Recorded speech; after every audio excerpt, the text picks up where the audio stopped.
World Geography, East Asia, Geographic Foundations. Here are the learning objectives. 1. Describe the economic and political systems that underlie China's rapid growth. 2. How did Japan's Meiji Restoration lead to World War II in the Pacific? 3. Describe the conflict that led to the division of the Korean Peninsula. 4. What type of economic and political systems exist in North Korea? And what happens to people who disagree with the government? 5. Identify the major physical features in China and locate them on a map. 6. What are the benefits and costs that come with the construction of the Three Gorges Dam?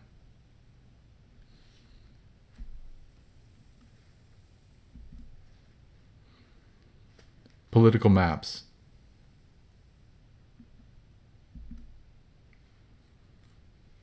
Here's a political map of the East Asia region.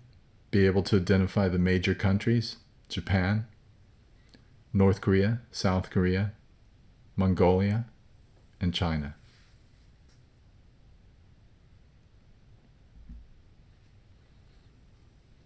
Here's a location map of East Asia, showing its relationship to the other continents and the other countries in the region.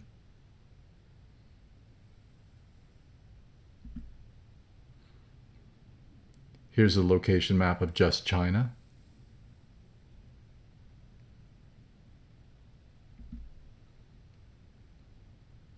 Here's another location map. This one is Mongolia.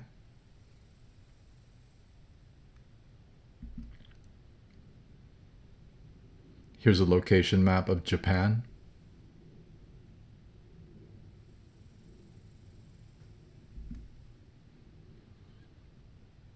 Here's another location map. This is South Korea on the southern end of the Korean Peninsula.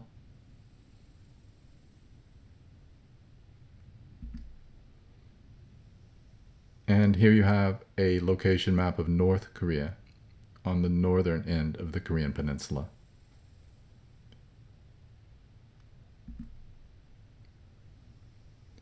Physical map.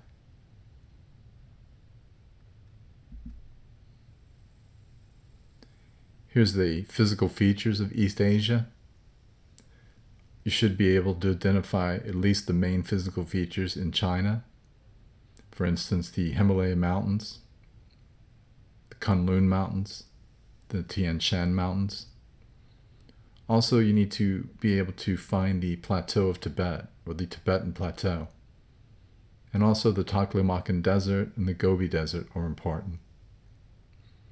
Most people in China, they don't live in Western China. It's pretty underpopulated. They live near the coastal regions where all the rivers flow out of the mountains, flow across the plains, and then into the China Sea. People live in that region because that's where they farmed. And now that's where all the manufacturing plants are.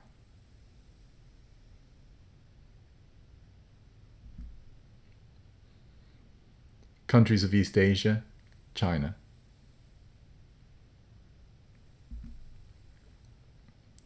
Facts. The official name of China, it's the People's Republic of China, the PRC. It's the world's most populous country, 1.3 billion inhabitants, and the world's second largest country by land area.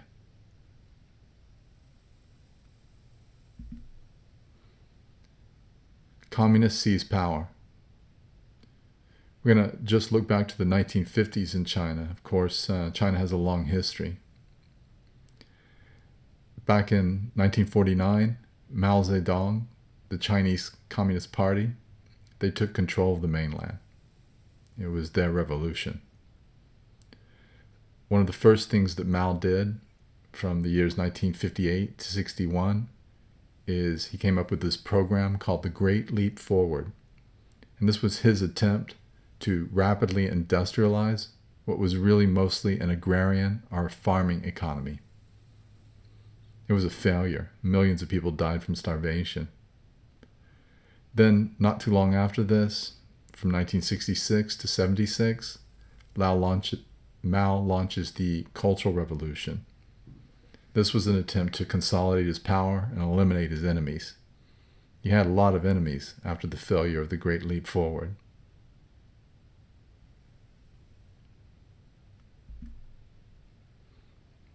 Economic reform. Mao died in 1976.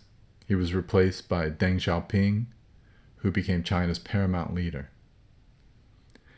Deng decided that the country needed to make some significant economic reforms, and so the country went through a transition from a centrally planned economy, like most communist countries have had, and now it has a mixed economy. So there is some free enterprise in China. You can own your own small factory, your restaurant, and your business, but the government controls the state industries or the major industries.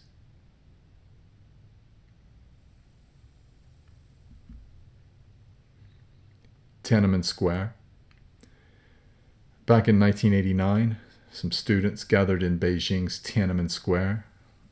They were there to speak out against corruption. They were in favor of political reform.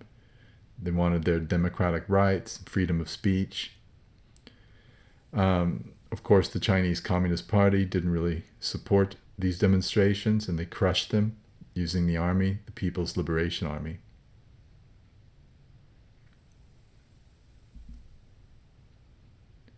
Rapid growth. China's economic growth just keeps accelerating. It's been accelerating, especially since they signed and joined the World Trade Organization back in 2001. The rapid growth in China has created some problems. One of them is pollution of the air and the water, really bad. Another problem is an inequality that's developed between the urban and the rural areas.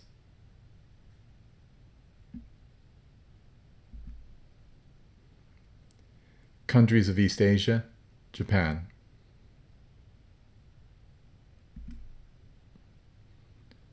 Facts. Japan is an archipelago. It has 6,852 islands, but 97% of Japan's total land area includes just 4 islands: Honshu, Hokkaido, Kyushu, Shikoku. Japan has the world's 10th largest population, 127 million people, and Tokyo is the largest metropolitan area in the world, 30 million residents. That's more than the population of several countries in the world.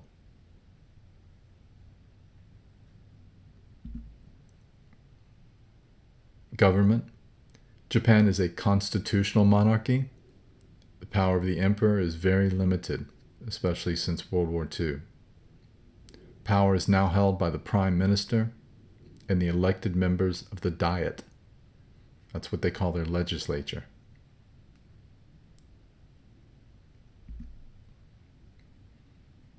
Meiji Restoration. Commodore Matthew Perry and the American Naval Fleet, they sailed into Tokyo Bay in Japan in 1853. They were there on a friendship visit, but they were also there, they were also there to kind of pressure the government to end their isolation. They wanted to promote trade with Japan, wanted to make money. Following 2 decades of internal conflict after Perry arrived, and an insurrection, a rebellion, the Meiji Emperor, he was restored as head of state. This Meiji Restoration, what it did was it transformed Japan. They became an industrialized world power. They really changed their economy dramatically. And they also started to pursue military conflict to expand their influence.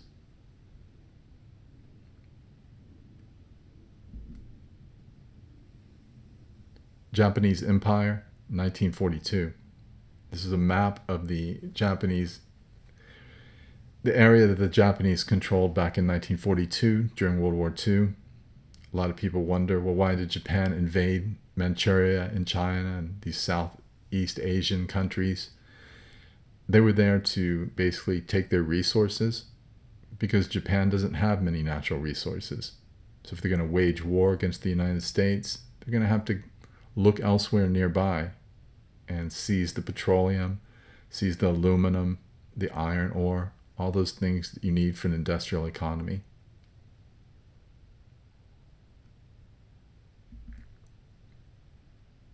World War II. On December 7th, 1941, Japan attacks the United States naval base at Pearl Harbor and declares war. So the United States enters World War II, and they're fighting now both in the Pacific and in Europe. The allies of Japan were Germany and Italy. So when Japan and the United States start to fight one another, then right away we start to go to war with the allies of Japan as well. The atomic bombings of Hiroshima and Nagasaki, these were the only thing that brought about Japan's unconditional surrender in 1945.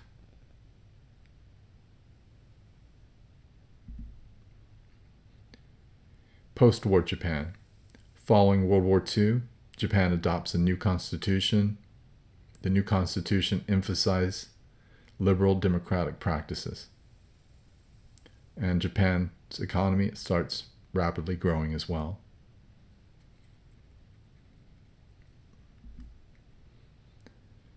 Countries of East Asia, South Korea.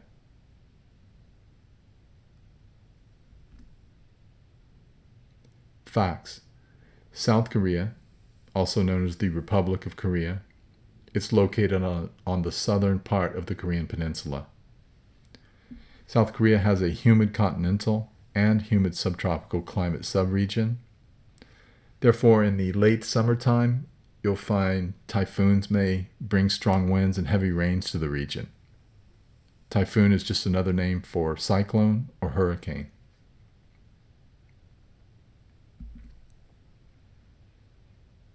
Early rulers. Until the early 1900s, the Korean Peninsula was ruled by an imperial dynasty, an emperor.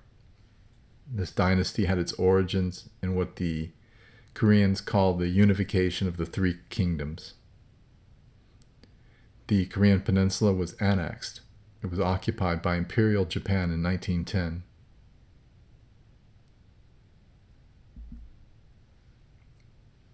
Division of the peninsula. At the end of World War II, the Korean Peninsula was divided by the Allies. Remember, America and the Soviet Union were, allies during World War II in defeat of Nazi Germany and Japan.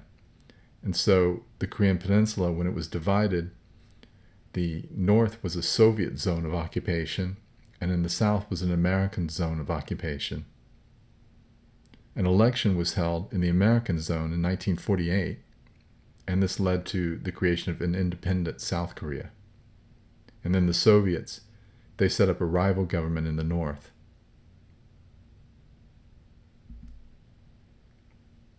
Korean War. On June 25th, 1950, North Korea invaded South Korea. This sparked the Korean War, and this was a major conflict, or the first one, of the Cold War. The United States sent troops in support of the South Koreans. They were our allies. And the Soviet Union and China, they backed North Korea. The war eventually reaches a stalemate. Neither side is winning, and so they sign an armistice. The armistice is not a peace treaty. It's just an agreement to stop fighting. The peninsula is split in two along the demilitarized zone, the DMZ.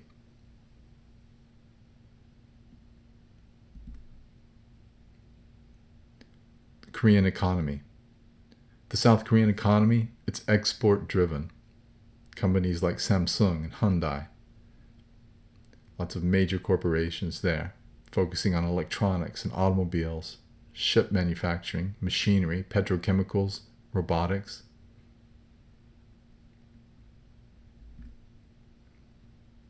Countries of East Asia, North Korea.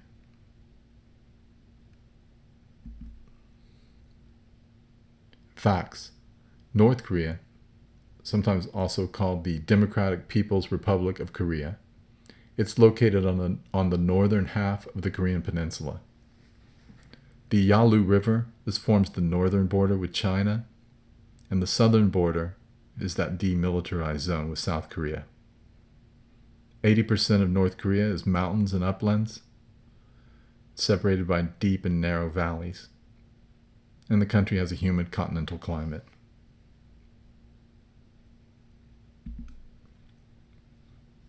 Totalitarian dictatorship. North Korea is a totalitarian dictatorship. There's a cult of personality that surrounds the ruling Kim family.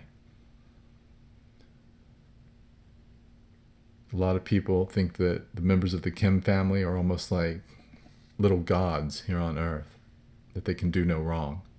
The country has a terrible human rights record. If you're a political dissident, if you disagree with the government, you're going to be arrested and incarcerated, put in prison. Also, your family members, uncles and nieces and nephews, they can be arrested too. And they're going to be put in prison as well, mostly for your entire life.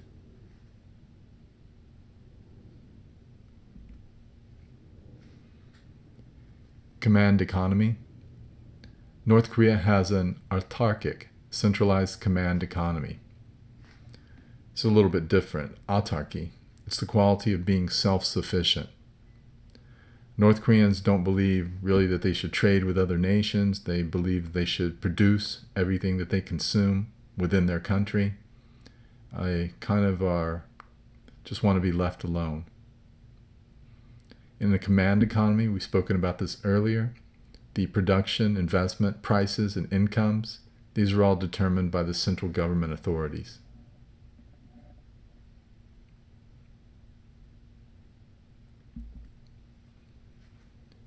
Countries of East Asia, Mongolia.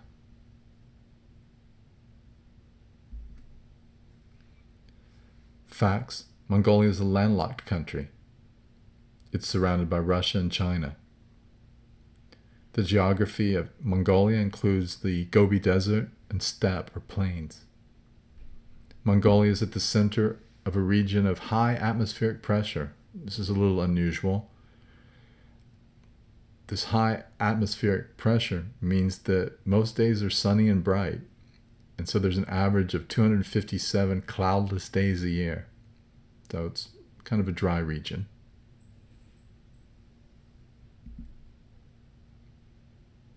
Here's an interesting map of landlocked nations in the world. Definitely try to identify Mongolia on this map, and you can look at some of the other countries that we've spoken of throughout the year.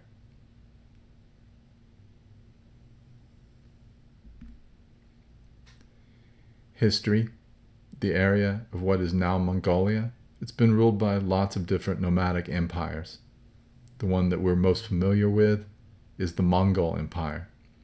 It was founded by Genghis Khan, and it expanded from China all the way to the Black Sea in Eastern Europe. Once this empire collapsed, the Mongols, they were disorganized, they returned to internal conflict, and they made raids on the Chinese borderlands. Mongolia declared their independence in 1911 upon the collapse of the Chinese Qing dynasty.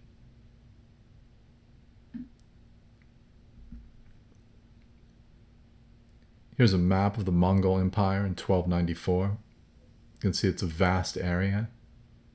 It goes all the way from the East China Sea to the Black Sea, even includes parts of Moscow and Russia. Didn't last very long though.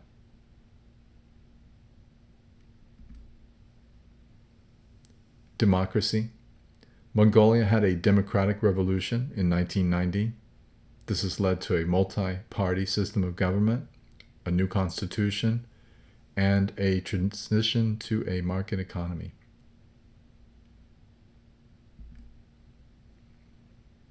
Mountains and deserts, plateaus and plains.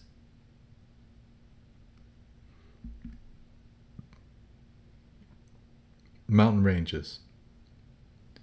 Of course, one of the most important mountain ranges in China, it's shared with India, and that's the Himalayan mountain range. Also, north of the Himalayas, you're going to encounter the Kunlun Mountains, and these form the northern edge of the Tibetan Plateau, the Tibetan Plateau lies at the base of the Himalayas. The Chen Mountains, these provide a natural boundary in China between northern and southern China. And if you go to the far west of China, towards Central Asia, you're going to find the Tian Shan Mountains, or the Celestial Mountains.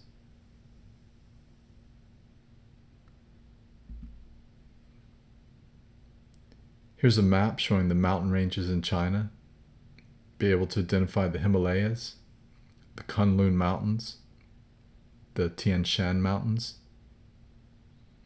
Also, if you look carefully at this map, you'll notice how most of Chinese rivers flow out of the Tibetan Plateau because the water is coming out of the Himalayas and across the plateau. And then those rivers flow across eastern China and into the sea. This is the reason most people live in eastern China. So that's where the water is for farming. And now, naturally, that's where people live because manufacturing happens there.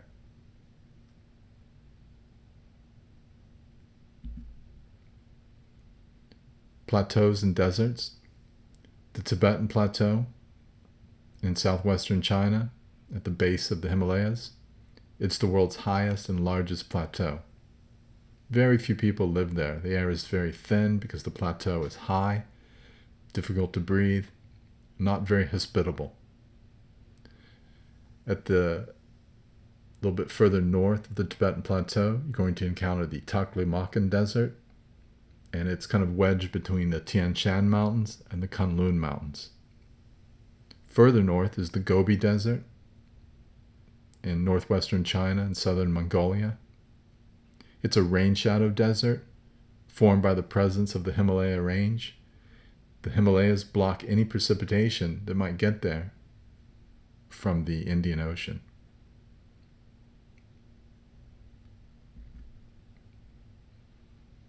This is a great view of the area from outer space. You can see the Himalayas, the southern end, and then right behind the Himalayas, further north there, is the Tibetan Plateau. Again, very high altitude. Then if you go a little bit further north, you encounter the Taklamakan Desert, wedged in between two mountain ranges.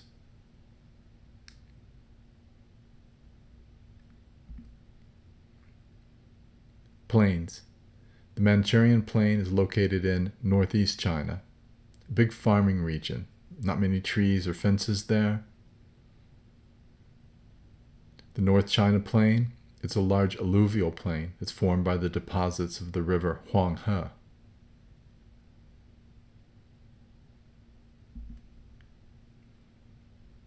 Peninsulas and Islands.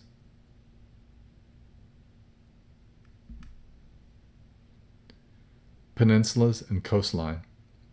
The east coast of China features several peninsulas. A couple that we'll mention here is the Macau Peninsula. This was an area administered by Portugal, a Portuguese colony, until 1999. Then they returned it to China. You also have the Korean Peninsula. As we've mentioned, it contains the independent nations of South Korea and North Korea. China has a long coastline, so there are several major port cities. One of the most significant is the city of Shanghai.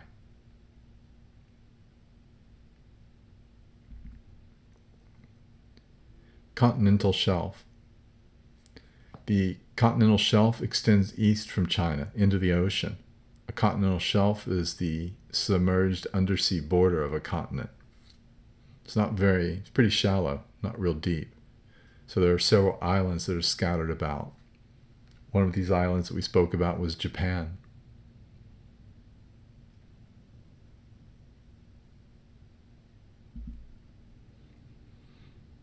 Islands. Some of the islands off China's coast include Hainan, part of Hong Kong, and Taiwan. First, Hainan. It's a very small island, and it's the southernmost province of China. It's got a nice tropical wet and dry climate. It's a good vacation spot in China. 2 is Hong Kong. Hong Kong is a former British colony, which was returned to the Chinese by the British in 1997. And there's the island of Taiwan. This is a Chinese province as well. However, there are some disputes in this region of the world, so the government in Taiwan refuses to recognize the authority of the Chinese Communist Party on the mainland.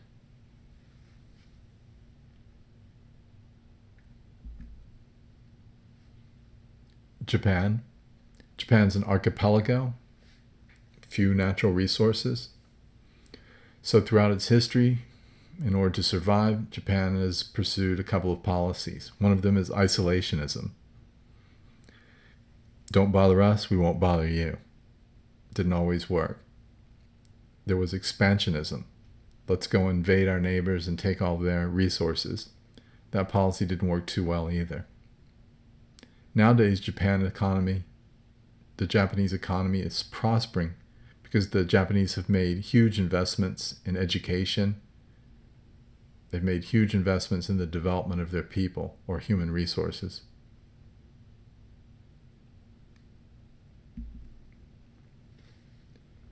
River systems.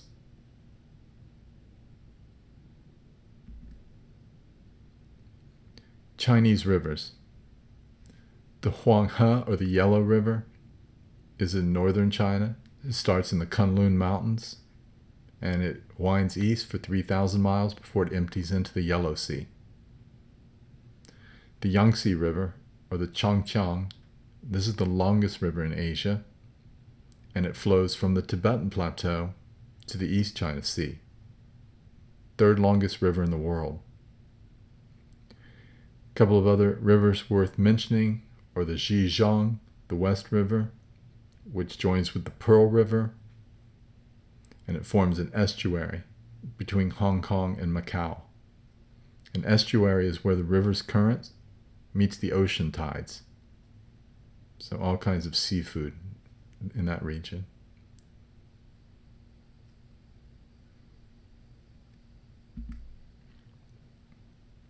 Three Gorges Dam.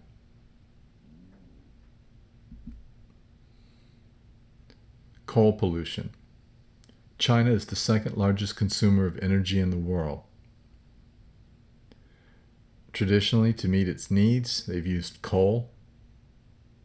But coal, when it's burned, it releases toxic chemicals, and it really increases the air pollution in China.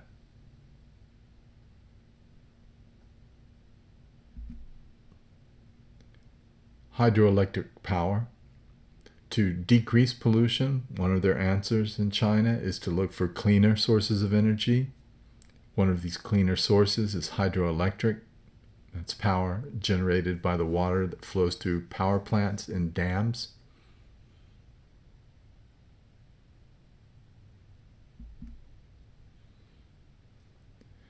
China completed the Three Gorges Dam in 2009. It spans the Yangtze River, and it's the world's largest dam. There's a reservoir, or a giant lake, behind the dam, and it stretches upstream for about 400 miles. This dam, just this one dam, provides 1/9, almost 10% of China's total electricity needs.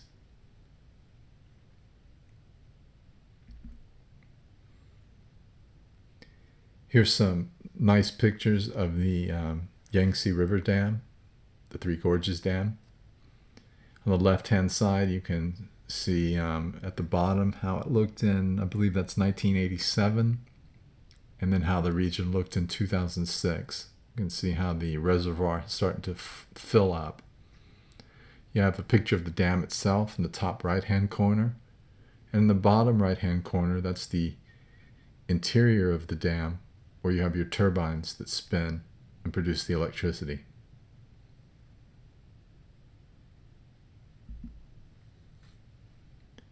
Benefits. The benefits of the Three Gorges Dam, they include clean energy from a renewable source, flood control, and it makes the shipping of goods via the river much easier. Again, what happens when boats or ships get to the dam is they encounter a lock which lifts the boats from the river below and then up to the level of the reservoir.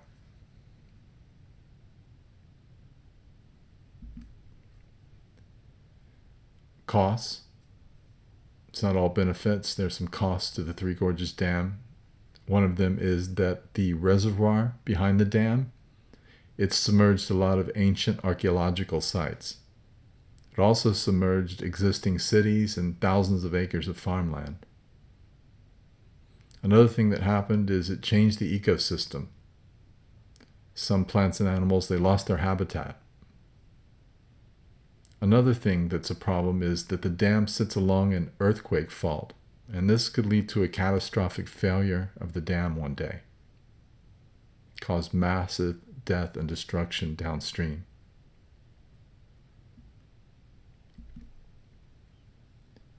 Climate and vegetation.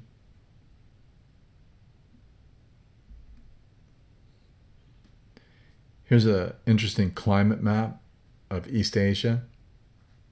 It shows you in the legend which climate zones we're talking about, but it also identifies how the climate in that particular area is similar to an area here in the United States.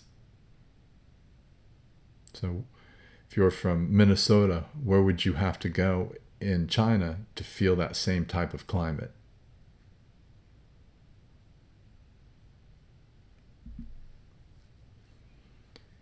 Here are the vegetation regions in East Asia.